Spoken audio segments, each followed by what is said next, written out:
About a year ago, I filmed a video entitled How the Election is Ruining My Relationship.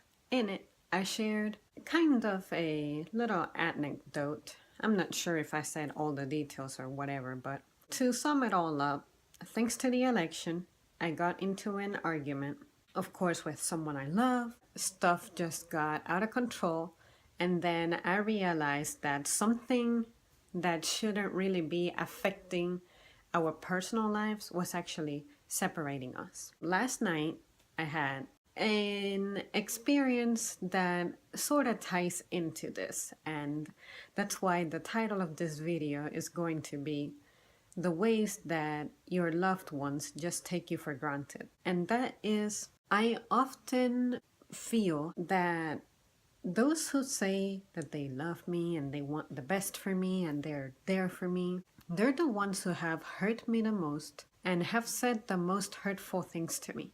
And I feel like I have been treated the worst by them. I just want to understand why. Why is that such a common behavior? And this is particularly, of course, from people who are older, because all of these people who I can think of who I'm talking about, they're older than me. I wonder if I don't stand up for myself out of the respect that you're supposed to have for your elders, even though it almost seems like they haven't earned it, they're just demanding it.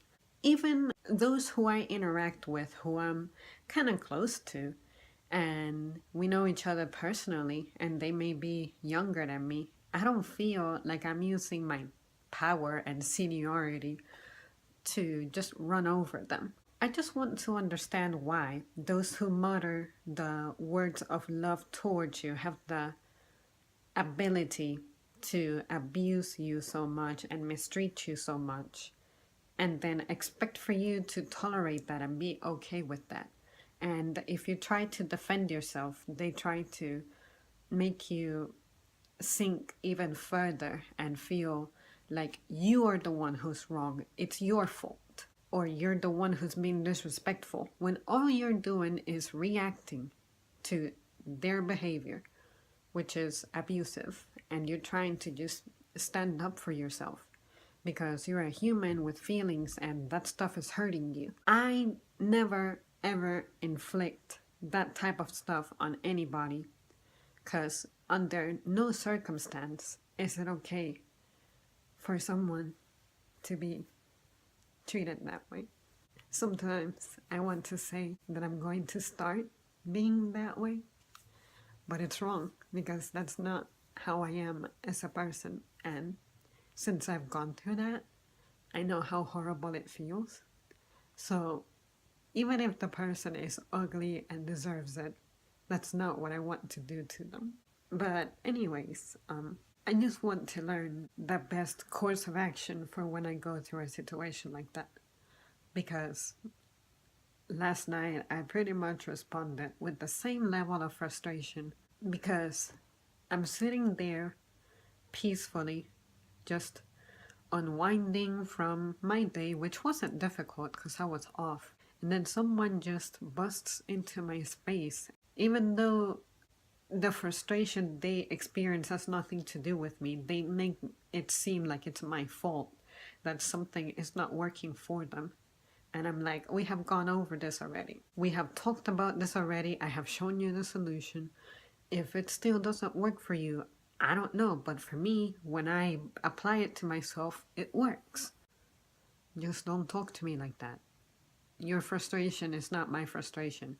I did nothing to you but be nice to you.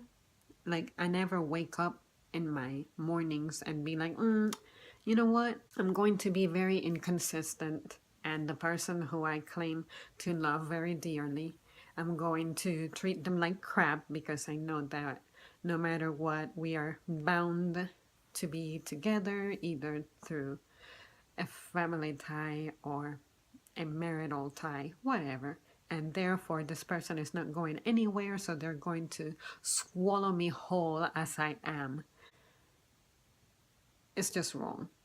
Like, I just urge everybody, if you ever tell someone that you love them, be careful about what you say and how you say it, because even if they do something bad to you, there has to be a way in which you can communicate that something they're doing is inappropriate or that it's irritating you, but you just never yell at the person, you never touch the person or hit them or push them or anything, especially if you're not threatened in any way.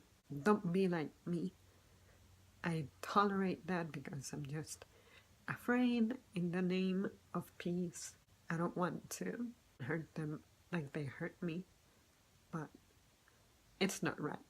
I'm pretty sure that most of you guys out there probably don't have this problem because I feel like all of you folks who I've met handle stuff so much better than me.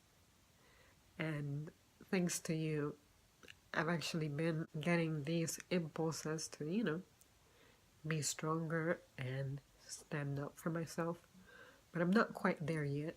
If you don't go through this, just remember to not inflict that on anybody. That is one of the best things that you can possibly do for another human being, especially if they're close to you. So, thank you guys so much for listening. I knew that this video was going to turn out terrible. Every time I talk about something like this, it hits a very sensitive fiber in me. And I lose my crap. I feel like the more I put it out there, the better I get at handling it. So, I'll be fine. I feel fine. Like, all of this took place last night. I strongly considered filming it the moment it happened. I also felt like my message wasn't going to turn out very good because I was going to be speaking out of the heat of the moment. And I feel like I wouldn't have been accurate with what I want to say as I am right now, which I am a little more calm and relaxed, but just shook. Because this is something that has been happening to me for a long time. And it's still following me through my adult years. Remember that under no circumstance do you have to tolerate being mistreated, and run away if you can at the first sign of trouble. It's better than you taking that with you and letting it follow you for years.